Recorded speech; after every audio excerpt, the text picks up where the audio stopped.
اعتقد ان ده الوقت المناسب اللي اعمل فيه فيديو زي ده. انا عايزك تركز معايا في الكلام اللي هقوله ده عشان في ناس كتير بيختلط عليها الامر. غالبا انت لما تكون بتتفرج على الفيديو ده فانت محتار انت عايز تتخصص قسم ايه، او في قسم انت حابه وغالبا هيكون القسم اللي انا هتكلم عنه، بس سمعت كام حاجة كده قفلتك من القسم شوية. انا بقى النهاردة جاي اقول لك كل حاجة ممكنة وهتخليك تاخد قرار سريع. مش سريع بمعنى انك هتستعجل، لا، بس قرار اللي هو لا انا خلاص قررت وخلاص، هو انا مصمم على القرار ده. الاول كده حابب اتكلم عن السمعه اللي طالعه عن قسم عماره. بيقولوا ان ده قسم فرافير. انا اقول لك مثلا السمعه دي بناء على ايه، عشان غالبا بتلاقي ان القسم ده معظمه بنات، وهفهمك ليه برضه. عشان غالبا اغلب البنات بيبقى عندهم برضه موهبه الرسم، وده بيفرق في القسم ده، وده من ضمن الحاجات اللي انا هتكلم فيها في الفيديو. ايه الحاجات اللي لو عندك تختار قسم عماره وانت مستريح. بس مبدئيا السمعه دي غلط، القسم ده مش قسم فرافير، وانت هتتاكد من كده بنفسك. احكي لك على حاجه. دلوقتي انا لما دخلت اصلا القسم ده كانت دفعتي حوالي 200 وشويه، يعني احنا الدفعه كلها في الكليه كانت 1700 طالب تقريبا. انا بتكلم في ارقام تقريبيه لان انا مش فاكر بالظبط. فالقسم بتاعنا كان حوالي 200 وشويه. طبعا ده بالنسبه لقسم عماره رقم كبير. الفكره بقى ان بعد اول اسبوعين من الدراسه الرقم ده اتحول من 200 وشويه ل 170 طالب، وده الرقم اللي لسه مستقر لحد دلوقتي. طب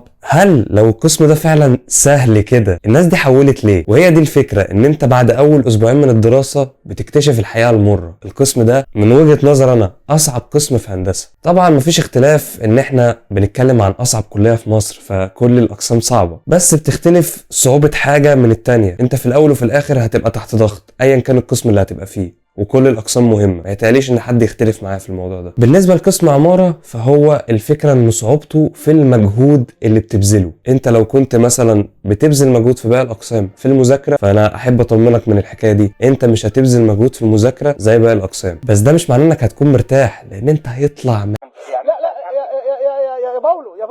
يا باولو هتتظبط يعني. طيب نبطل رغي شويه ونبدا نتكلم عن الحاجات اللي هي لو عندك تختار قسم عماره وانت مستريح. طبعا البديهي اللي هيجي في دماغ كل الناس ان اللي هيخش القسم ده يكون بيعرف يرسم. دي حقيقه. الرسم حاجه هتساعدك جدا في القسم ده لان هو معتمد على الرسم بشكل كبير. بس طب انا يا عيد لو ما بعرفش ارسم ما ادخلش القسم ده؟ بص، لو انت حابب المجال فانت لا، حته انك ما بتعرفش ترسم دي مش هتاثر عليك قوي. قلت لي ليه؟ حته الرسم دي انت هتستخدمها في اول كام سنه بس، يعني على حسب كمان الجامعه اللي هتدرس فيها ونظام الجامعه. شغل المانوال انا بالنسبه لنا كان اول سنتين، وبعد كده كان في مانوال برضو، بس الواحد خلاص بقى اتعود. انت بقى لما تتخرج مش هتشتغل مانوال خالص، او غالبا مش هتحتاج تشتغل مانوال. كل الشغل هيبقى على الكمبيوتر، هتستخدم برامج وترندر وحاجات انا هتكلم عنها قدام بس عشان ما اطولش مده الفيديو. الرسم هيساعدك، بس لو ما بتعرفش ترسم تقدر برضو تدخل لو انت حابب المجال، لو انت بتحب مجال التصميم والبرامج والبنى بشكل عام، كل الكلام ده لو انت بتحبه تقدر تدخل. نيجي بقى للحاجات اللي انت بتكتبها في اي سي في. ورك اندر بريشر. انت لو بتعرف تشتغل تحت ضغط فاهلا بيك، القسم ده مناسب ليك لان انت مش هتترحم من الضغط. طبعا كل الاقسام ضغط، بس هنا ضغط غير اي ضغط،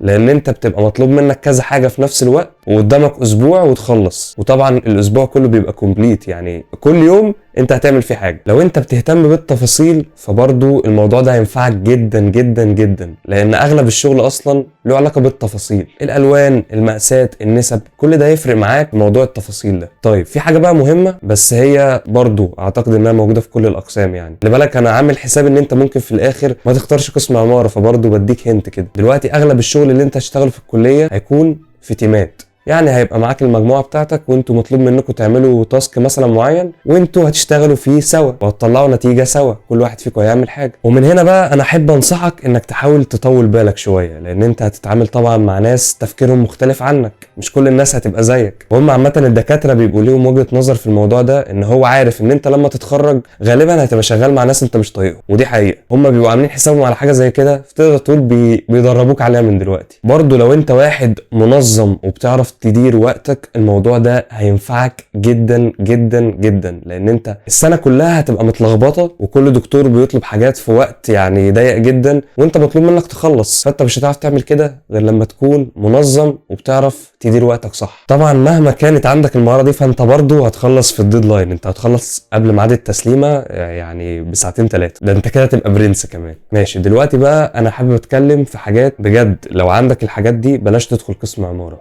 بلاش. بلاش. اول حاجه لو انت عندك اي مشاكل صحيه انا ما انصحكش بقسم عماره بصراحه، لان اصلا القسم بيعتمد على المجهود البدني، فانت معلش ما ينفعش تكون مثلا رجلك بتوجعك او عندك مشاكل في المفاصل او يعني يبقى عندك مشاكل صحيه بشكل عام وتتزنق الزنقه المهببه دي. بلاش. انا بقول لك كده بدل مثلا ما تخش وتتصدم من اول اسبوعين من التاسكات وكم التاسكات ولاقيك بتحول، فانت ممكن تاخدها من قصرها. ولو انت بتحب مجال البناء فانت مدني هيبقى احسن لك من عماره، في حاله ان انت مثلا لا قدر الله عندك مشاكل صحيه. برضه هتكلم عن الفرق بين الهندسه المدنيه والهندسه المعماريه في فيديو منفصل، ما تقلقش انا ان شاء الله الفتره الجايه هغطي كل حاجه. لو انت ما بتستحملش الضغط او ما بتحبش يبقى مطلوب منك كذا حاجه في نفس الوقت بلاش تدخل عماره. ده مش معناه ان الاقسام التانية مراجيح، انا والله العظيم مش بقلل من اي حاجه، بس انا بقول لك ان ده اكتر قسم فيه ضغط، ومتهيألي برضو ده بشهاده كل الاقسام التانية. طيب انا كده خلصت ايه الحاجات اللي ممكن لو عندك تخش قسم عماره، والحاجات اللي لو عندك ما تدخلش قسم عماره. دلوقتي انا حابب اتكلم كده في نقطه بسيطه. مبدئيا كده انا مش عايزك تسلم دماغك لاي حد، يعني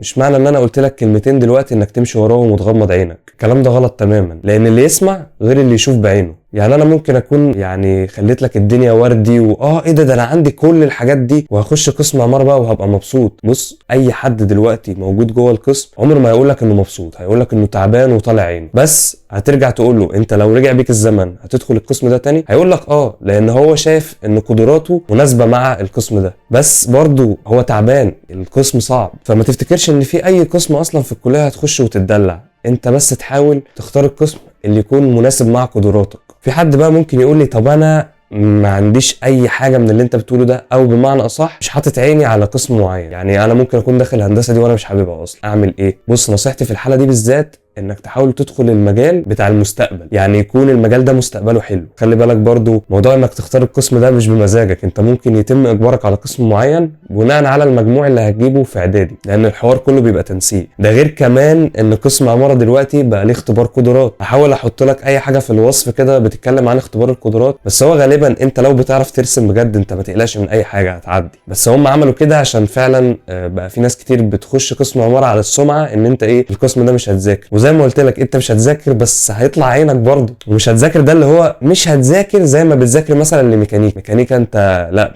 بتتفحت في المذاكره، بس عماره فيها مذاكره برضه بس كنسبه وتناسب، يعني نقدر نقول 60% من اللي عند ميكانيكا، فاللي هو اريح كتير. بس قصاد ده مجهود بدني جبار. ده غير كمان انك بجد حوار النوم ده تنساه، انت هيبقى عندك صعوبه في النوم، انت مش هتعرف تنام كويس لان انت اغلب الوقت هتبقى مزنوق. دي برضه نقطه انا نسيت اتكلم فيها في موضوع الحاجات اللي لو عندك ما تدخلش قسم عماره. لو عندك مشكله في موضوع النوم ده بجد ما تدخلش قسم عماره، انا اللي بقول لك اهو. وعشان برضه بقولت لك كل حاجه، المزايا اللي في قسم عماره ان انت لما تيجي تشتغل قدامك مجالات كتير جدا، عكس مثلا اقسام تانية انت هتشتغل في حاجات محدده. لا، قسم عماره بيفتح لك بجد مجالات لا حصر لها، يعني من حيث المستقبل فهو القسم ده مستقبله كويس، بس طبعا القرار قرارك. وانت دلوقتي بعد ما عرفت كل حاجه هتقدر بسهوله تقول انا القسم ده هيبقى مناسب ليا ولا لا. سيادتك عايز تخش الفصل اتفضل.